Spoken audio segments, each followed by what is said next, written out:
All right, let's go ahead and get started today. Welcome, everybody. Thank you for joining us in our CARES seminar series.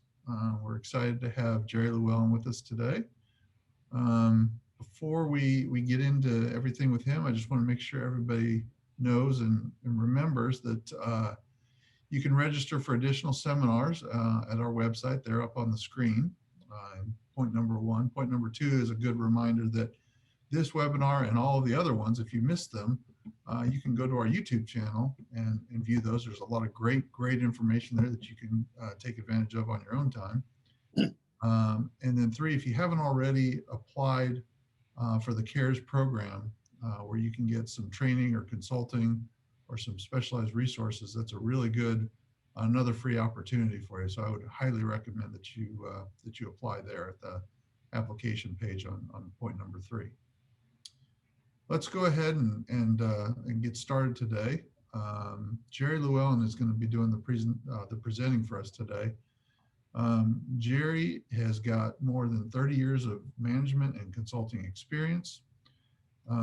He specializes in creating strong cultures. That's something every business needs. We cannot stress it enough with our clients that we work with on a regular basis, the importance of the culture and the management employee relationships. He's worked with businesses of various sizes. He's done his own startup business that grew from 0 to 100 million, or to $10 million. I'm sorry, Jerry, didn't mean to overstate there, in revenue, and had 174 employees. He's also worked with full management responsibility for a $20 million business.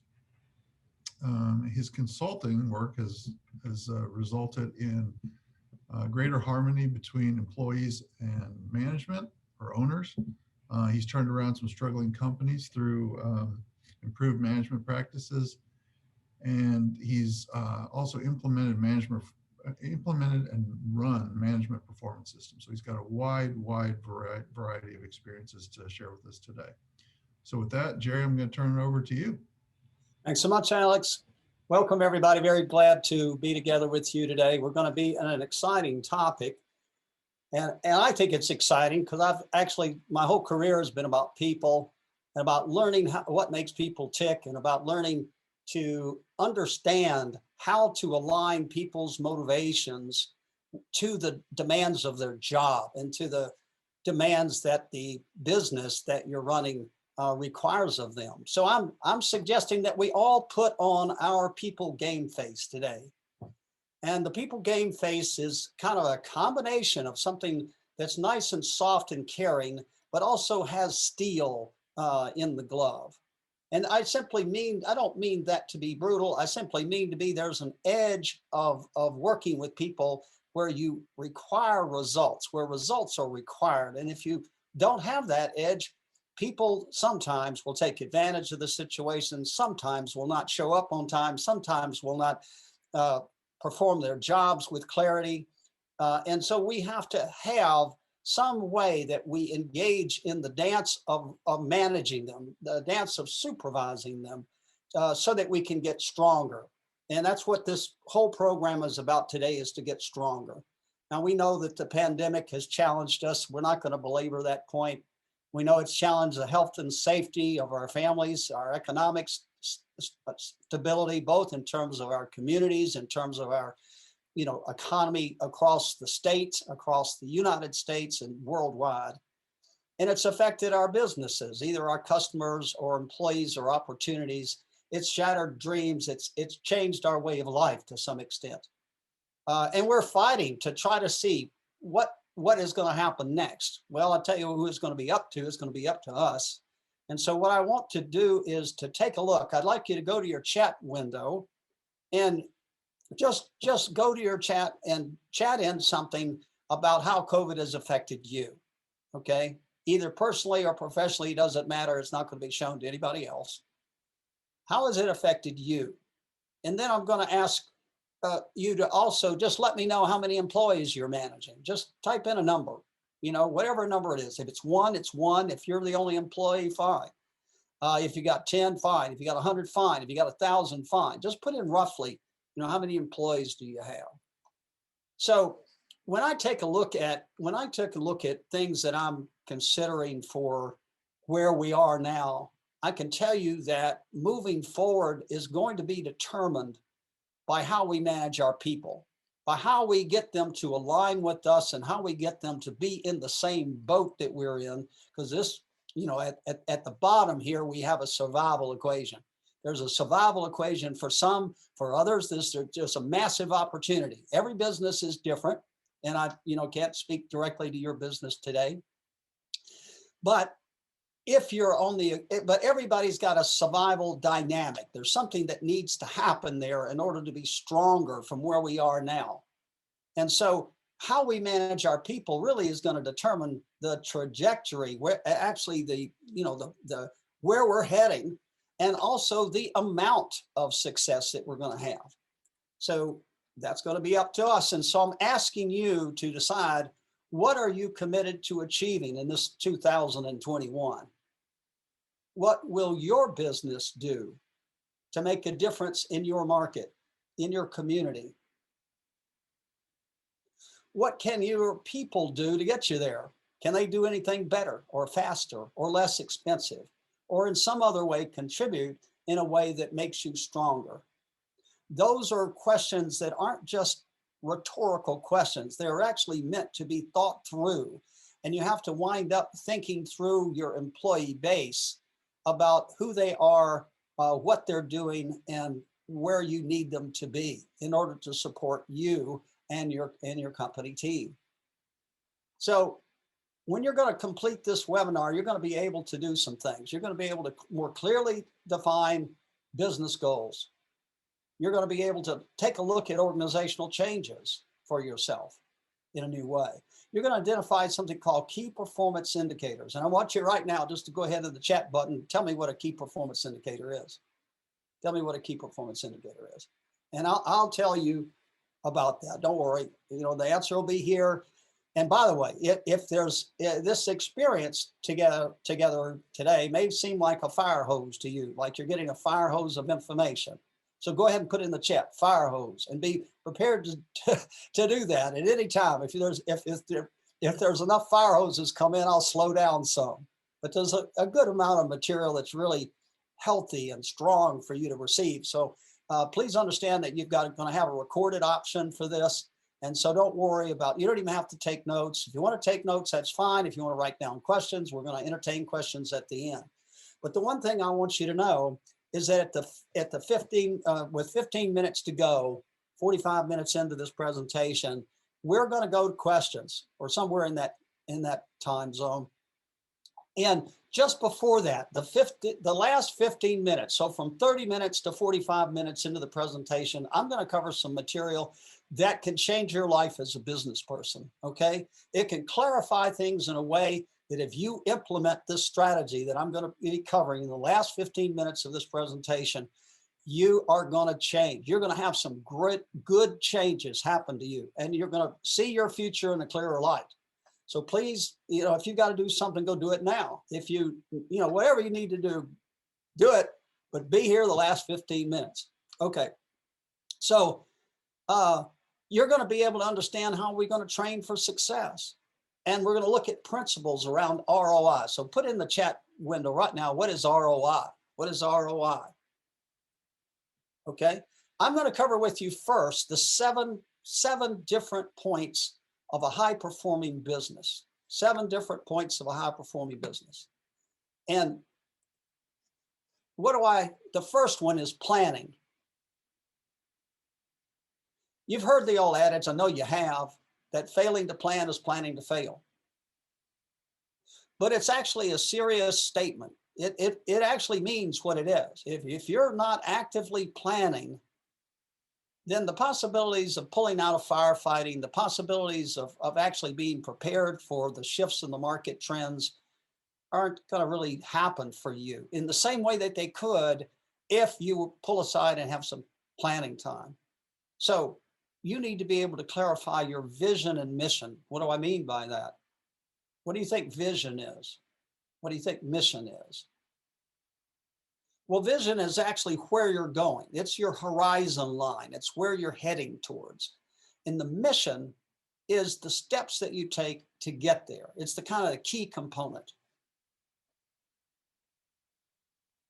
And we need to be able to write SMART goals. If you know what SMART goals are, good for you. If you don't, you're going to learn what SMART goals are. Just tell me if you know what SMART goals are, yes or no.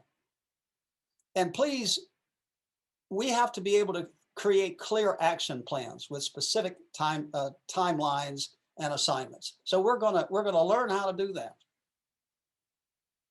The second step in the master plan for a high-performing business, and the reason we're doing this is that these are all part of the people equation. None of this happens unless your people are aligned, if your people are put in the right place to succeed. You know, you hear in football these days, you know, all this stuff, you know, that the coaches are saying, we just want to put our players in the best position to succeed. Well, this is the best position for your organization to succeed, is going through these 7 criteria. And don't be embarrassed or ashamed or anything else if you don't have these things complete, because I'll have to tell you that 90% of the businesses do not. And, you know, they get outside support or they don't, and they do the best they can to move forward. And that's all anybody can do. There's only so many hours in a day. There's only so much resource. But this is in a perfect world, everything that you could consider doing. If you do these things right, you're going to win. You know, if you do half of them right, you're going to win. You know, if you do 75%, you're going to win more. You know, 100% would be, you know, a home run. Okay. So under designing the organization, we need to structure the organization to match the functional needs. What in the world am I talking about? Well, I'll tell you what I'm talking about. I'm talking about that, you know, an accounting function is a function. It may become a department and a bigger organization, or it may just remain a function. It just does stuff. People are the ones that are doing stuff in that function. So it's very important to understand how the functions of your company work. You know, you might start with marketing as a function. You then go to sales as a function. Because if you don't have marketing, some way of identifying, you know, who the prospects are, and you don't have a sales process by which you can actually, you know, have people purchase your product or service, you're not going anywhere, right? So the functions would be marketing, sales, operations, or service delivery, you know, and human resources gets mixed in there with the accounting and the administrative function. Okay. And once you have your functions lined up properly, you want to match your talent to the demands of the job. Well, how are you going to do that? How are you going to match? Well, look at the bullet down, the next bullet. You're going to create effective job descriptions. In other words, what kind of jobs have to happen in order for that function, the functional outcome that you're looking for, to be fulfilled, right? If you're going to send out invoices and you're going to collect payments and so forth, you got to have somebody doing that. So you need a job description for them. And with key performance indicators, here's where we're going to talk about key performance indicators in a minute. So key performance indicators are the measurable, underline the word measurable, metrics or, you know, numbers that you measure for success in that job. Okay, you want to specify, be very clear about what is it that I need. A job is not there just to be done. It's not there just to have people work hard. It's not there just to have tasks completed. It's there to create a result. And that result, you need to know what that is, because that's the outcome that you're looking for. The job should be measured on whether the result that you want is gained in that position. And so what is that? I mean, let's just take sales as an example, because that's the easiest of all things. I need $100,000 in sales from you, Mr. Salesperson. Let's talk about how you can get there. And you help and you coach and you create a strategy. But at the end of the day, I'm going to measure that. If I'm going to get $100,000, and let's be specific about it, I need that by July. I need to get, you know, all of that in by July. That's not much sales, I admit, but I'm just using a number that might be useful. So, you know, at the end of the day, the question is, how am I going to measure that? Well, I'm going to measure that by monthly sales. I may measure it by weekly sales if I need to. Okay. And I'm going to measure the results. And that's your key performance indicator. I need $25,000 a month minimum. Okay. That's a key performance indicator. That's the nature of the job. Look, you can be nice, you can be, whatever. But if the result is there, this job is not being sustained by the results. So I want you to understand that all high performance is nothing more than setting a targeted outcome and achieving it, and coaching and training and supporting and recruiting and everything else to achieve the result that you're looking for. Jerry, I've got a question. Yeah, okay. Um, in matching people, employees to the functions, oftentimes, are you going to have people who do more than one? Oh, that's a good question. In a small company, normally there are people that wear multiple hats. But you need to separate the functions so that you understand the criteria that you're measuring for that function. If a person's, doing some sales work and they also do some customer service or service delivery in some kind, you need to measure both of those components separately. You see. Gotcha. How good am I at sales?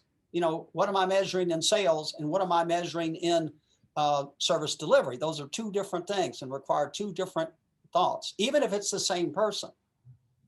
Now the thing you can get caught in matching employees is you get caught in the problem of, somebody was good at something that they did before. And so, they were good at that. Let's let them do this, whatever the next task is. Frequently that happens when people get promoted to be supervisors. And they were really good at the tech job or the labor job or whatever they were doing. They were really good at that. So we say to ourselves, that's one of our best employees. Let's make that person a supervisor. But the criteria for a supervisor is very, very different from the criteria for success that there was for whatever the tech job they were doing or the labor job that they were doing.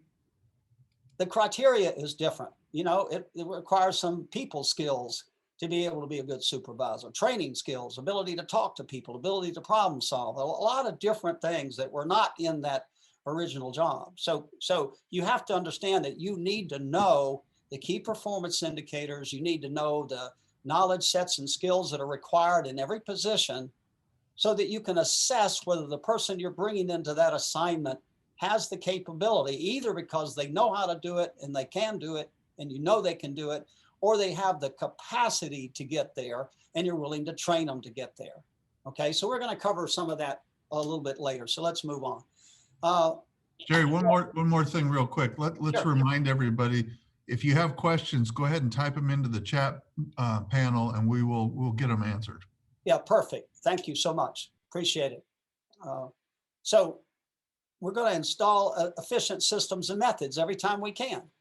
I go to this restaurant. I like this restaurant. Okay. But during this COVID thing, they're not putting certain condiments on the table. And so every time that I go there, I ask them for these condiments and I watch the person go all the way to the back of the restaurant, get a little glass bowl and put these condiments in the glass bowl and come all the way back to me. Well, I'm thinking to myself, why doesn't somebody put those condiments, closer up? Do they have to really go all the way to the back of the restaurant to get those condiments when I can't be the only person asking for the condiments? So anyway, it's just an example that efficient systems and methods, you should always be looking for how to do it better. Okay, and we're going to build quality teams. Now, this is where the culture comes in big time. Where does it start? Alex, how many employees do some of our people have? What's the highest number of employees somebody has?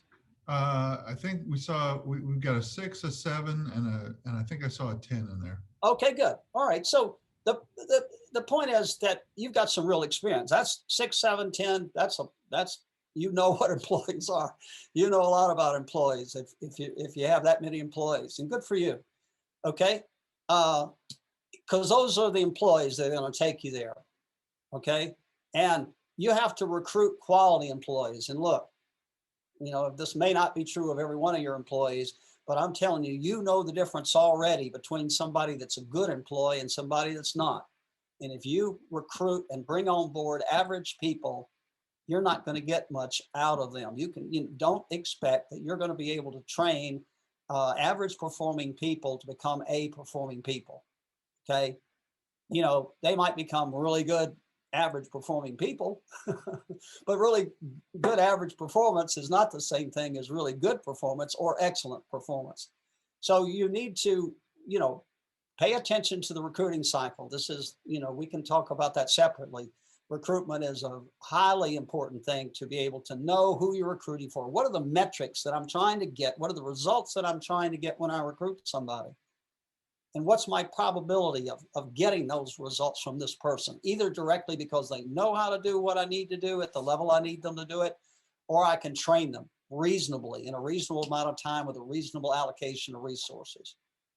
So, learning how to coordinate and align people into effective teams is a very big thing. And it really just starts down by being honest with them. Here's what we need to do. We need to accomplish this as a team. We need to talk to one another. We need to identify problems that we're having, and we need to overcome those problems and get better or faster or higher quality. So the company values are a big deal in a whole area of company culture. So what are your values? What do you value?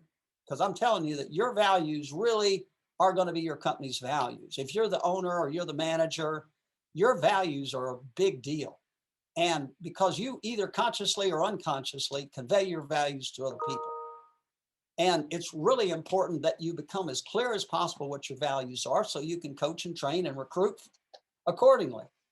If you have a high interest in honesty, as an example, you sure want to steer away from those people that want to, take short steps and short the customer and not, give the full value. So, and those are identifiable in the recruitment cycle.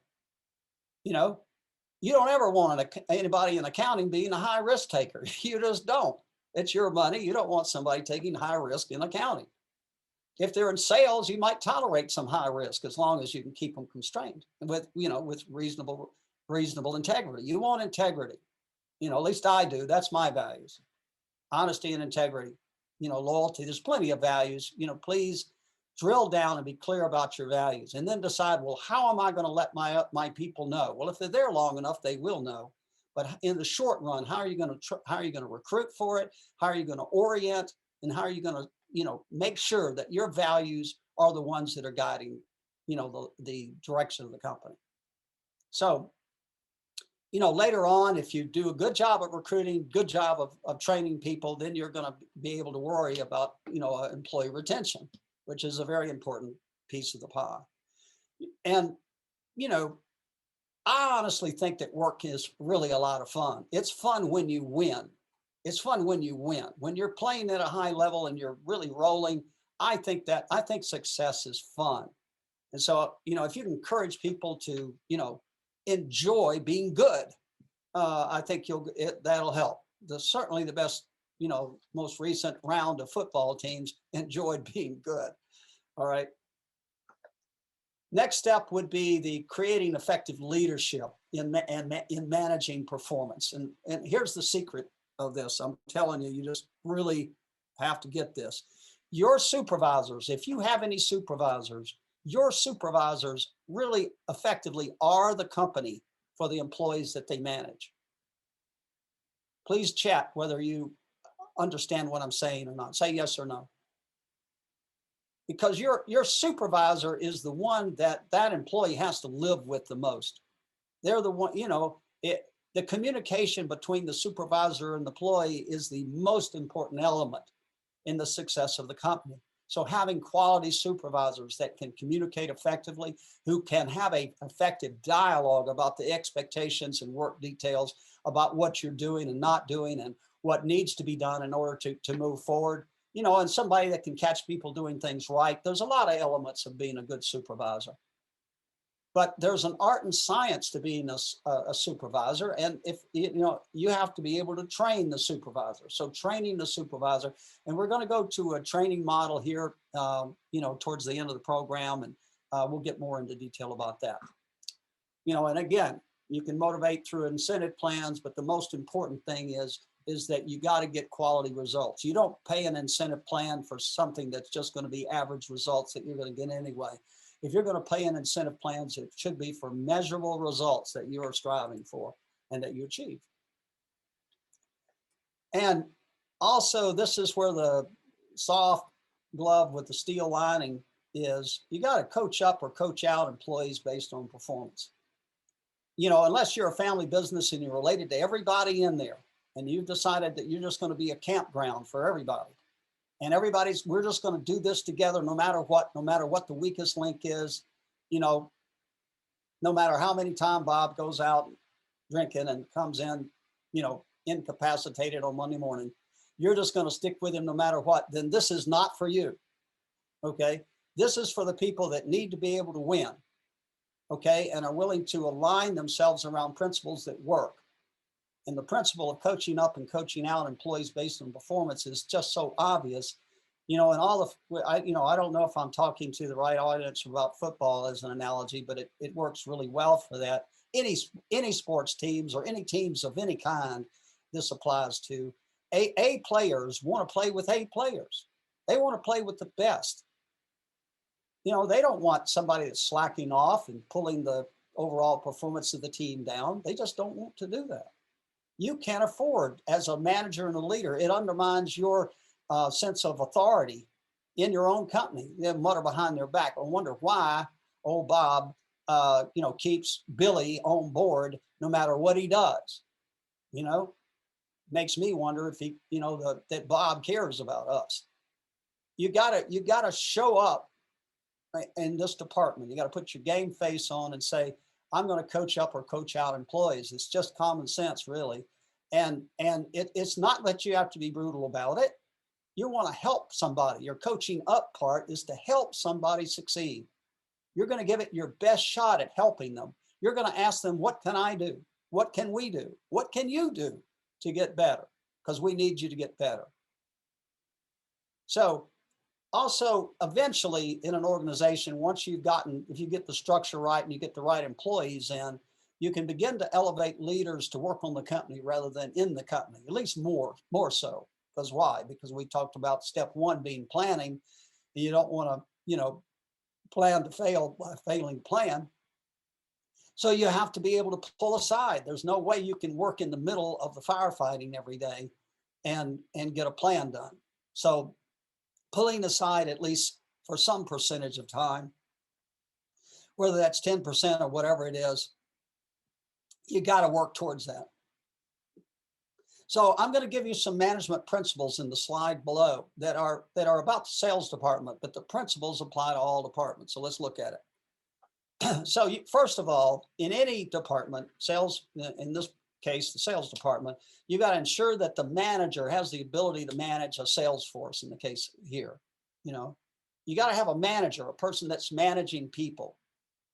And yeah, it's true that in the case of small businesses, you may be managing multiple teams. So you may be the manager of multiple teams, or you have an operations person that's got multiple teams.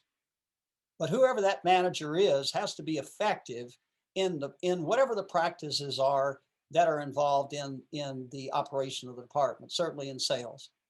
And then in the case of sales, you've got to recruit and train hunters. There's specific characteristics for real sales reps. And I'm not talking about order takers here. I'm talking about people that go out and get business for you, whether that's virtually or in person, you know, all depends. You need real hunters. This is a whole different discussion. There was a whole sales presentation I did about this, and I spent some time on it. So it's on the SBA website. Should be up there now. I haven't looked, but it was you know, a week or so ago. So it should be up. And dial into that if you really want to look at sales in a deeper dive.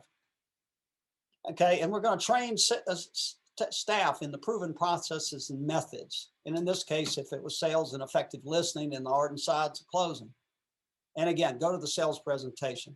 But all of these principles apply. Everything that I've said here applies to every department. And to flesh it out and finish it, There's all kinds of things. Because we're using sales as an example, the one thing I want to make sure you understand is that the fortune is in the follow-up. You can't expect to earn a living by waiting for people to call you. I mean, it would be great if they did. And if you've got a marketing program that stimulates that and lots of people are calling you, then fine, great. Congratulations, in fact. But many times you have to make a presentation multiple times before somebody, is dialed in enough to be able to make, to ask questions and really seriously move forward as a prospect. So the fortune is in the follow-up. It's a common, in the area of professional sales, it's a fundamental principle. And in the modern world, you want to leverage any technology that you can to make things faster or better or smoother. Okay, you got to look at the return on investment of something like that, which is what ROI means, isn't it? And then you're going to take a proactive market-driven strategy in whatever you do. And that actually applies, in a number of different departments. So anybody got fire hose in there? Okay, so moving on to step 6, we want to collaborate and monitor everything that we do. We want to be able to have performance appraisal be a part of our everyday look at our business.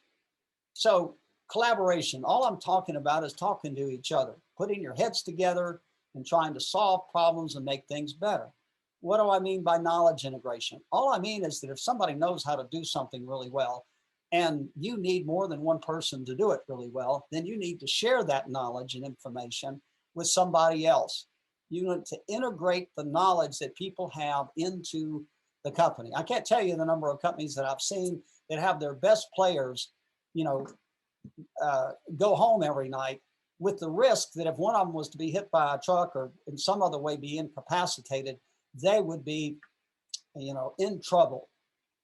And so I'm wanting you to do your best to consider sharing information in your organization so that more people know about how things work and what needs to be done if some event occurs.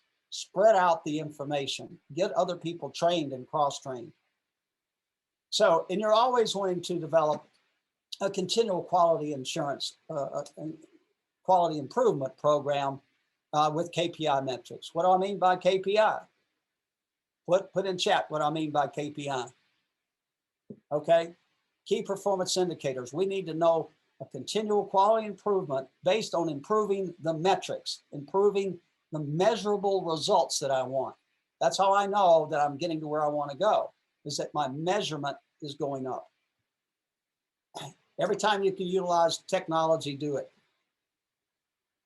The last component, all of this is about how you're managing people, by the way. This is about your numbers. You got to have somebody that's doing the books. Hopefully you have somebody beside yourself doing it if you're the owner of the business, but if you're doing it, okay.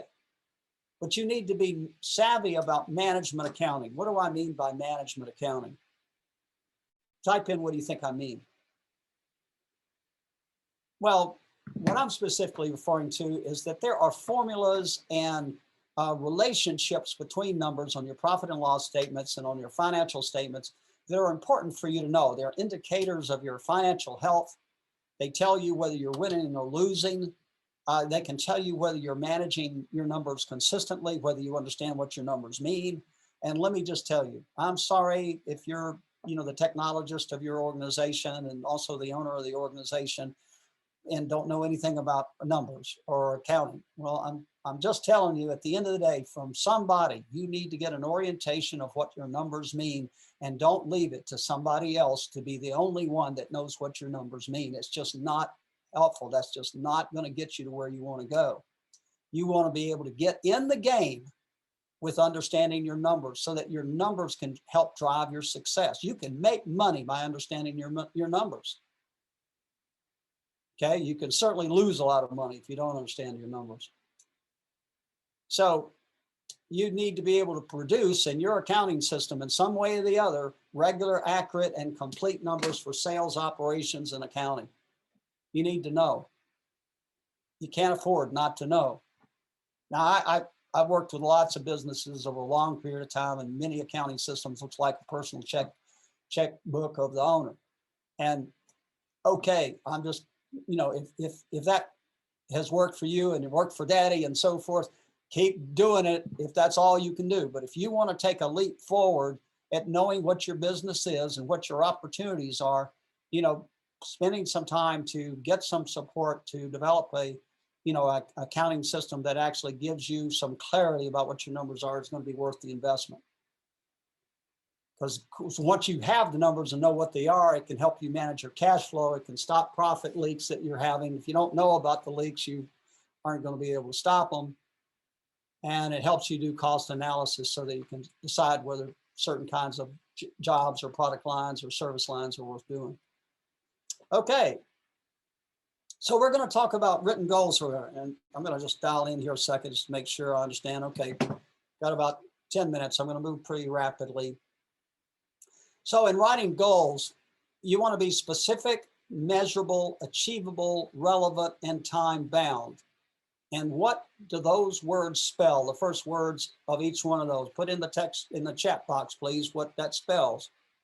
Because this is the SMART goal that we've been talking about. And we're talking about, it needs to be a specific goal. Let's just make the sales as an example because it's so easy. I want $100,000. Well, is $100,000 measurable or not? Well, it's measurable. Is it achievable? Well, it depends on what your business is and what my time constraint is on it. You don't want to put something out there that's not achievable. Is it relevant? Well, yeah, it would mean something to me if I got that $100,000. And time bound, what does that mean? Well, I want that $100,000 by July 1. So it's specific, measurable, achievable, relevant, and time bound. And that's the test for all of your goals. You need to understand that each one of your goals has that component, and you need to know what it is.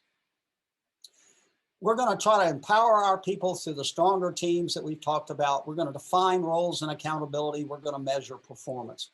I'm going forward a little bit. But here's the key to getting the best ROI. What do you think the key to getting the best ROI is? Return on investment. How to get the best return on investment of your people? Well, I'm going to tell you that it's about aligning your personnel and your professional values to the job. The alignment is the key to success. You want to be able to align what a person wants in their life to the goals that you have as a company and to the job that they're doing. Okay? I want to have a stable life. Okay? Well, good. To have a stable life, if we achieve this, this, and this, and you achieve this, this, and this on your job, you'll have a stable life. Done. If you want to make more money, well, the path to making more money here is if you achieve at higher levels, we can afford to pay you a little more. Okay? So you have to align their values and their goals to your goals, to the company's goal. And that alignment is the most important thing. The Hawthorne effect I'm going to give you as a homework assignment. Okay, I'm going to cheat. I'm going to see if I can do it quickly. All right, so the Hawthorne effect, there was a company called Hawthorne. There were consultants in the manufacturing market.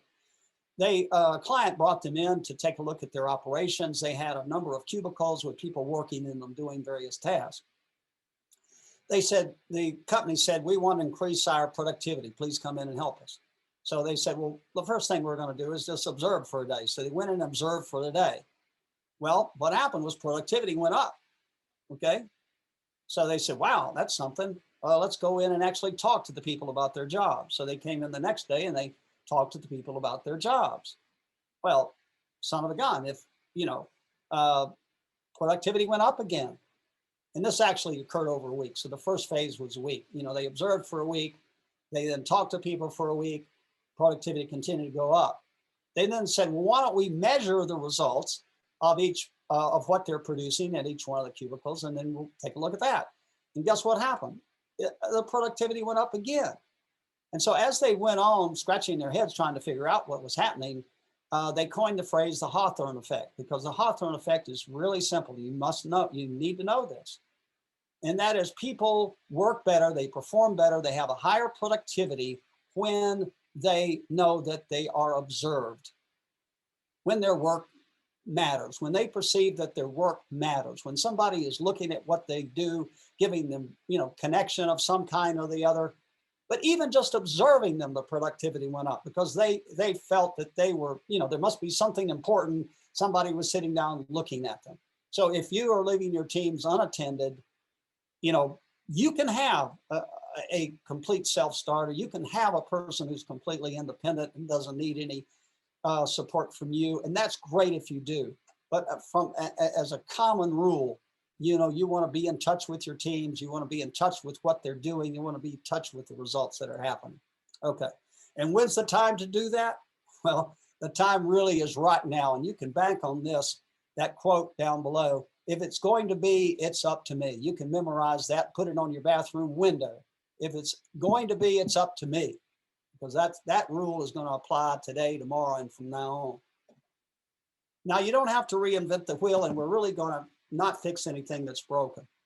But what we are going to do is provide some leadership focus, and I'm going to drill down into, we talked about these things. This is kind of going over some of the things, but I do want to say that establishing clear lines of authority, responsibility, and accountability, I just want to emphasize that. I want to emphasize clearer lines of authority, responsibility, and accountability. Okay, now I'm going to take you to a training model. This training model is actually called the Johari, Johari, Johari, the Johari window. And that was because Joe and Harry, as consultants, produced this training model. So you can actually Google it online and see its variety of applications. I'm using it in this case in the training for a training needs assessment. So the way this works is that the number one represent a person that comes into your organization when they haven't done the job before and they have not been a part of your company before, okay? And then they move up in competency to the higher numbers. So let's discuss the first one. So you know as well as I do that any job that you have has a set of knowledge and skill tasks that are required in order to succeed at the job. And when a person comes into your company, I want you to tell me right now, what do they know about how you do what you do? How do they know? What do they know? Well, it does depend on the person, of course. If they've worked for you before, that's sort of different. But if they haven't done the job, even if they've done the same job at another place, it's not done the way you do it. So the problem with that person coming in is that they don't know what they don't know. They don't know what they don't know. It's even risky and dangerous sometimes if a person thinks they know when they don't know, right? So it's important for them to be taught very specifically what they need to know and how we do what we do, and develop, if they don't have it, the skills and knowledge that's necessary to do the job right. So in the beginning, at stage one, they are unconsciously incompetent, right? That's not a bad thing. They're just incompetent. They don't know what they don't know, okay? What's the level of supervision, do you think, that's required? Well, it has to be consistent and constant. You got to be watching them, right? Would you ever take a person and put them on a forklift and just say, hey, here are the keys, I'll see you later, if they've never run one before? No, no, you wouldn't.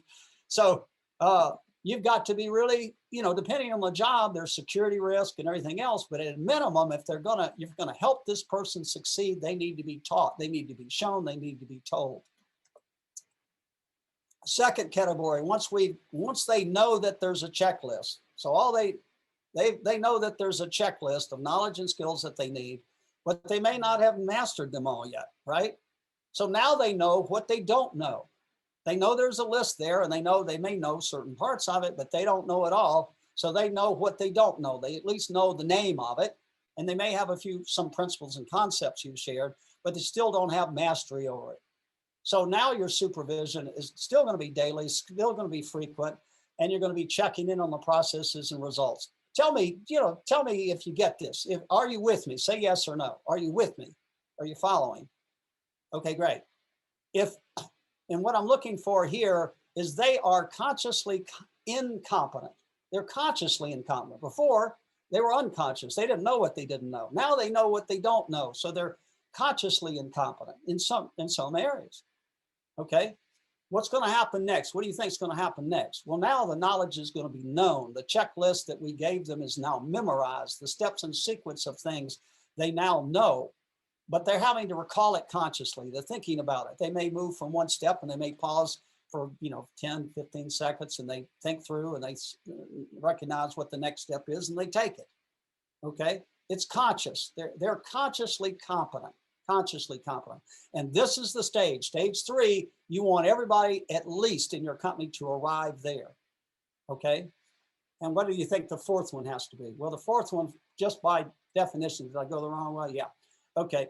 Knowledge is fully integrated in step 4. What does that mean? Well, that means, supervision is really not required. Up in stage 3, I may have asked them, do you need anything? I may have asked the person that was consciously competent in stage 3, do you need anything? Down here, I may just ask them, how's the wife and kids? Or how's the husband and kids? Whatever, right? Because this person is so integrated, their knowledge of performance is so integrated, they don't even think about it anymore. It's just, they're operating unconsciously. They just show up and do the right thing. They just do it. Well, guess what? You want everybody, competence is the same between 3 and 4. So you want everybody in your company to arrive at a level 3. Well, the only way you're going to know that is you're going to have to assess your people to determine, do they have the knowledge? Where are they in this cycle with the knowledge and skills that they need? Are they a 1 in some things, a 2 in some things, a 4 in some things, a 3 in some things? Where are they in relation to the knowledge and skills? And what path can I get them to take to get to a level 3 competence? So that that's your return on investment right there. Bing, you got it. Okay. So this model, I said that this would change your life professionally. If you commit to this, you're going to win. Your company's going to win because you've got people now. Because guess what? Where do the fires come? Fires come from people not knowing. Either they don't know what they don't know, or they don't yet know. Right? Once they're competent, fires become much more manageable. Okay, so you got to get people to level 3. You're going to have a much higher level of performance. So the last thing here is just to integrate knowledge, integrate beliefs and attitudes. You got to pay attention to that, and you're going to have high performance if you can direct the behavior towards your alignment being along company values, and focus on level 3 competency. I'll say it again. Focus on level 3 competency. One more time. Focus on level 3 competency. And that's how you're going to build systems and processes around ROI. Because when you have people functioning at level 3 competency, you can now collaborate with each other and make things better. Okay. So if you take these proven steps, you're going to come down the line, you're going to emerge from COVID-19 stronger than you have been before. So I really enjoyed being with you. It's now time to take your questions. And I really hope you have a prosperous 2021. Well, thanks very much, Jerry. That's fantastic information. Really appreciate that. I've got a couple of questions already in. If anybody has any more, just go ahead and type them into the chat window. First question, Jerry, I've got is, how can you assess a person's skills and talents in order to match them to your job? Oh, that's a really good question. Well, first of all, you have to have the list of skills and knowledge necessary to do the job. So that starts with the job description, right? The job description should be a list of tasks and responsibilities that have to be achieved. And then you need to ask the questions underneath those tasks and responsibility. What are the skills and knowledge that's necessary to do those tasks in a successful way? Okay. And then, and certain things are concrete, are you certified as a forklift driver? Yes or no, right? Have you ever been trained as a forklift driver? So you see what I'm saying? You have to know what, you have to break down the skills and knowledge into components that you can specify, and you have to ask in the recruiting process, or if you've already got them on board, then you have to just get together with them and ask them, what experience do you have at doing this particular, what is the knowledge set? If you have to um, handle a certain mechanical process? Do you know that process if you're familiar with that? If they don't have it, then you're going to say, is this person coachable and trainable?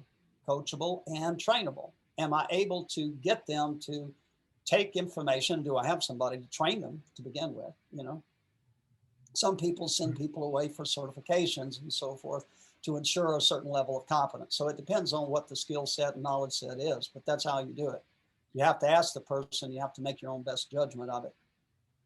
And Jerry, do you do much work with the online testing, like pre-employment testing or even personality testing before, bringing somebody on board? I use one of the most powerful tools that I've found in all of my time. I've used a number of different personality inventories, and the one I currently use is Kolbe, Kolbe, and it's you can find them at kolbe.com. And I use that to determine their instinctual patterns. And what I'm looking for is that people are actually hardwired for success. There's nature, God has given them natural attributes that they use to succeed. And those things are measurable and have been measured by researchers, and it's very well documented. And you can tell the type of instinctual patterns that a person has. So, if you're looking for a certain pattern, if you need somebody to leap over tall buildings for you and go out and knock on doors and cold call to people that they haven't met before, you might want somebody that has a higher profile at taking risks. So they don't feel uncomfortable doing what's needed to be done, as an example. Right. That's not the only way to succeed at that task, but I'm just giving you an example. So knowing the personality of a person or the instinctual patterns is very important, because, let's say somebody's going to be a salesperson. They say, oh, I'll make 100 calls a day. I have no problem making 100 calls a day. You bring them on board, they make 100 calls a day for about 3 days. It begins to go down, and before long, and within 3 weeks, they're down to 20 calls a day, and then they just say, I can't do this anymore. Or you say, you can't do this anymore, one or the other. And it's because they never had the instinctual drive to do that. And sometimes people just need a job and want a job, and so they'll say whatever they want to say. But the beauty of the instinctual inventory is that you get to see what is driving their success. And you can do that with your current employees, and you can help problem solve and help, drive higher performance just with that information. So yes, I highly recommend doing that. Sounds like a great tool. Thanks, Jerry. The other question that came in, how do you handle people that are too busy to train the new employees or that come in is the question. It's a problem for all small businesses. Okay. And it doesn't go away over time, is all I can tell you. So because it doesn't go away over time, somewhere along the other, you have to pull aside and prioritize something. Something has to give.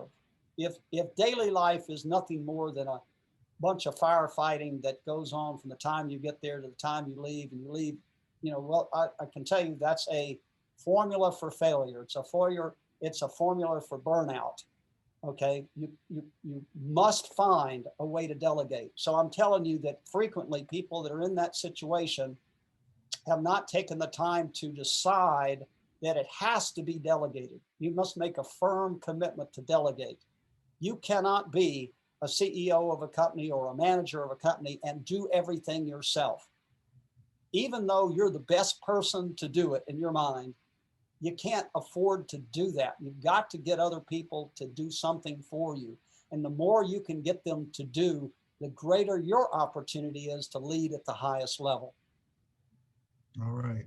Well, that's the end of the questions that we have right now. Jerry, thank you very, very much. If you'll advance the slide one more slide for us. To all the attendees, thank you very much for coming and paying attention. I think hopefully you got as much out of it as I did. It was fantastic information, especially the plan there at the end. Everybody's going to be getting an evaluation of the program in the email. And so if you wouldn't mind filling that out, that would help us and help Jerry. We would very, very much appreciate that. Again, you can register for the other seminars if you'd like to, at the website on the screen. And please go and take a look at on our YouTube channel. There's a lot of great information on there. With that, I think it's just a little bit before noon, so we're gonna close it out. But again, I wanted to thank Jerry very much for his time and for his expertise. Thank you, Alex. Thanks for the whole SBA team has been really great. I really appreciate everything that you guys have done. And I look forward to connecting with anybody out there that wants to take a step forward to learn more about their business. Thanks. Thanks, Jerry. Okay. We'll take care of everybody. Bye.